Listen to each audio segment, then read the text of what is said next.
salaamaaleykum gars yi nuyu naa leen daleen ak jaam ci Sen Sport 220 ans dañu koy doore ak suñuy gaynde yi nga xam ne ñoom wane nañu seen bopp ci ngoonu tey ji bokk na ci kii di Moussa Koné bi nga xam ne tey ji dafa marqué beneen but gannaaw boo xamante ni nag ñoom dañoo am ndam seen digganteeg Stade Lavallois benn bal ci dara benn bal boobu Moussa Koné moo ko marqué muy ñaareelu bi boo xam ne marqué na ko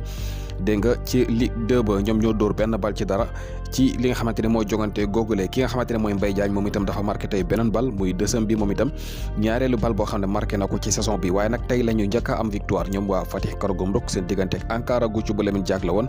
Lamine Diack sax daal dinay dugg ci li nga xamante ni mooy 45e minute bi waaye kii di Mbaye Diagne moom dafa daal di dugal benn but ci victoire bu yaatu boo xam ne ñoom am nañ ko ñeent bal ci benn comme ni ñu leen ko waxee boobu mooy nekk njël benn victoire boo xam ne am nañ ko Mbaye Diagne marqué ñaareelu biom ci saison bi foofu la ci Super League bu Turquie gannaaw loolu la nag ki nga xamante ne mooy Sadio Mané moom itam tey ji joué na ci match boo xam ne Bayern Munich ñoo ngi ko doon am seen digganteeg Borussia Mönchengladbach mu nekkoon match bu métti nag match bu métti boo xam ne daanaka Bayern na xaw na ko ñàkk sax benn bal ci benn maanaam 1 bi partout la jeexee ki nga xamante ni nag mooy Leroy Sané sax moom mujjee marqué benn bi nga xam ne ñii di Bayern na am nañ ko te sax ba mu koy dugal booba jongante gi sori na lool ñu ngi ci minute yi mujjee voilà Sadio Mané moom joué na titulaire la woon waaye dañ ko mujjee sax géndee booba yëf yi métti na lool voilà ñu gis Bayern na tey ji attaqué do waaye daal marque bi nekkoon problème te loolu dara waralu ko lu dul ki nga xamante ne moom la ñuy wax Yann Sommer bii ngeen di gis nekk gardien bu dégg nga Borussia Mönchengladbach moom moo ne mukk gars yi duñu dugal ci kër googule voilà fukki bal ak juróom-ñeent daal dina koy arrêté 19 arrêt la daal di def mu nekk record sax ci li nga xamante ne mooy Bundesliga bi jàpp nañu ne lu ñu mel yombul lu ñu koy gis fukki bal ak juróom-ñeent yoo xam ne benn bu ci nekk mënoon a dugg waaye ki nga xamante ni mooy dégg nga Yann Sommer daf ko dippi sànni fële loolu moo indi li nga xamante ne mooy jafe-jafe bi ci seen digganteeg Bayern Munich ci voilà kon ñii di Mönchengladbach ñoo njëkk a marqué ba ci minute yu mujj ko ñu ko waxee ki nga xamante ni mooy Leroy Sané moo mujjee ñëw égaliser ci jogante googule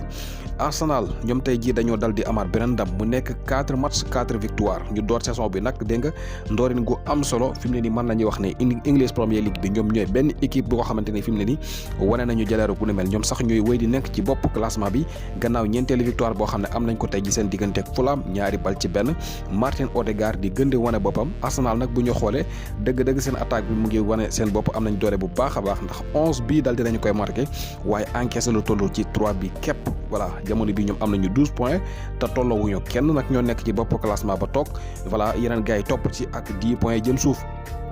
ki nga xamante ni nag mooy Omar Daf moom itam dafa daal di dégg nga def jaloore ak ñi nga xamante ñoo di équipe am bu yees boobu di Dijon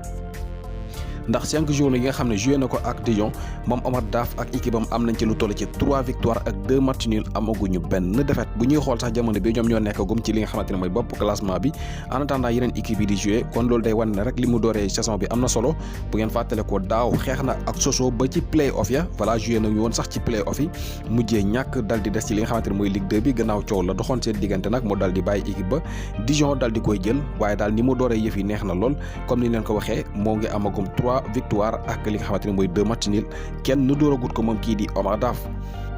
fële ca Italie tey ji amoon na jongante gu am solo gu fa amoon derby bi doxoon diggante Juventus ak ñii di waa AS Roma moom daa match boobu dañoo mujjee match nul 1 bi partout ndam demul ndam dikkul ci 3e journée la woon voilà foofu la ca Italie ki nga xamante ne nag mooy Vlahovic ak ki nga xamante ne mooy Tammy Abraham ñoo daal di marqué ñaari bal yi nga xamante ne daal dinay xew ci jongante googule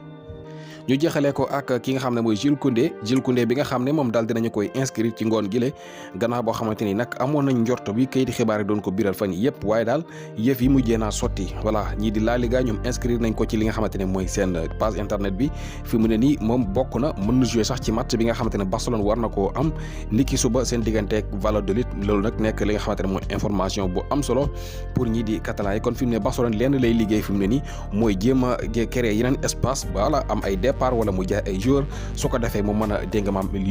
inscrire wala mu mën a indiwaat ñeneen ku ci mel ni Marcos Alonso boobu nga xam ne ñu ngi koy yóotu bu yàgg ba léegi mu ngi standby ak beneen latéral droite bi nga xamante ne fi mu ne ni ñu ngi ciy dox ngir jéem koo indi muy ñaari renfort yoo xam ne fi mu ne ni moom la ñuy dox ngir indi ko ngir renforcer li nga xamante ne mooy seen côté yi loolu fi mu ne ni mën nañ ciy liggéey mais mbirum Koundé fi ne war nañ ko ginnaaw ndax dal nañ koy inscrire bokk na ci groupe bi dina mën a jouer ci li nga xamante ne mooy jongante googule Barcelone war a am ci dimanche ji